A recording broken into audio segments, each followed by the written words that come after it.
कृष्ण, राधे राधे, श्री हरिदास। और आप सभी को मदर्स डे की ढेरों शुभकामनाएं। ये मेरी बहू भी है और मेरी माँ भी है, मेरी मैया भी है, मेरा सब कुछ है, मेरी लाडो। और हाँ, मेरे शिव बाबा भी यहाँ विराजते हैं जहाँ पे लाला लाली बैठते हैं, और मैं थोड़ा इस तरह से बैठी हूँ तो इसलिए क्षमा चाहूँगी प्रभु से, क्योंकि लाडो यहाँ बैठी है आराम से और मैं उनको परेशान नहीं करना चाहती इधर से उधर। तो आज मैंने आपको एक स्वप्न लीला जो है बताई थी, सुबह जो स्वप्न लीला हुई थी, और मैंने आप सभी के कमेंट्स पढ़े और उनमें बहुत सारे कमेंट्स तो इतने थे जो कि मैं आपको बता नहीं सकती, मेरे दिल तक गहराई तक वो चले गए।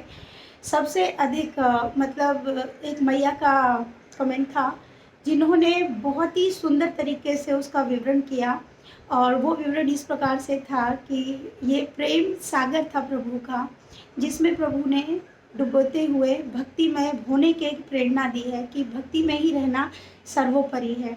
और उसमें जो उन्होंने दिखाया कि आप उस प्रेम में रहकर आप इस माया को देख पाएँ कि आपके साथ जो घटित हो रहा है वो यही है कि मोह आप में बाकी है। इसमें कोई दोराहा नहीं है, मोह तो अभी बाकी है। इतनी जल्दी से मोह को समाप्त कर पाना शायद मुझ जैसे इंसान में अभी नहीं है, लेकिन हाँ, मैं पूरी कोशिश कर रही हूँ कि प्रभु जैसे जैसे निर्देश दे रहे हैं कि मैं इस माया से दूर हो पाऊँ। लेकिन माया से दूर होने के लिए बहुत सारी चीज़ें हैं जो आपको बार बार खींचकर माया में लेकर आ जाती हैं, जैसे कि आपसे जुड़े हुए संबंध, आपसे जुड़े हुए प्रेम, जिन्हें हम वास्तव में अपना समझते हैं। रियलिटी आज की जो स्वप्न लीला थी, आप यकीन मानिए, जब मैं सुबह ये स्वप्न मैं कह नहीं सकती, क्योंकि उस चीज़ को मेरे दिल ने महसूस किया। मुझे लगता ही नहीं कि वो स्वप्न था मेरा, मुझे लग रहा था मैं जागृत अवस्था में हूँ और मैं वो सब महसूस कर रही थी। हाँ, इससे पहले भी मैंने इस तरह के स्वप्न देखे जिसमें माया बहुत से लोगों में बची हुई थी, मेरी माँ के लिए, मेरे बच्चों के लिए। लेकिन इस वक्त जो माया बची थी वो सिर्फ सोना के लिए दिखाई गई है कि मैं अभी उसके मोह में हूँ, जो सत्य भी है कि आपको मोह रहता है तब तक आप उस प्राणी के लिए बहुत अधिक विचारित रहते हो, आप उसके लिए सोचते हो। तो इस तरीके से आज की जो लीला में वर्णित था।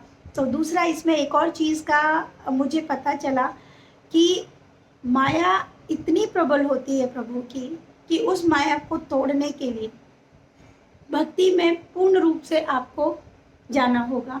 लेकिन फिर मैंने एक चीज़ सोची कि प्रभु, अगर मैं पूर्ण रूप से भक्ति में चली जाऊंगी तो मेरी कुछ जिम्मेदारियां हैं, वो पूर्ण कैसे होंगी?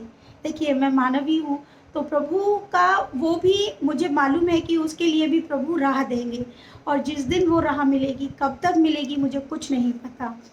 दूसरा, एक और मेरे पास एक भक्त का कमेंट आया, उन्होंने जो लिखा वो भी बहुत सुंदर था।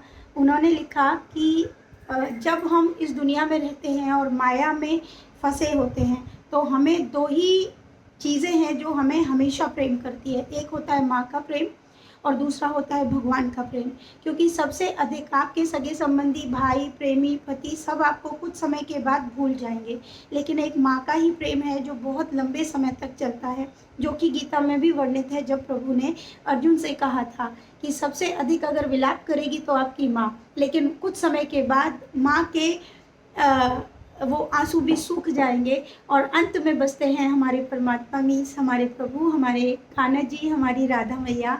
तो आज की ये स्वप्न लीला मतलब बहुत अलग थी, लेकिन मुझे बहुत सुंदर आंसर्स आप सबने दिए जो कि मेरे आंसर से बहुत मेल खा रहे थे और मुझे ये महसूस हो रहा था।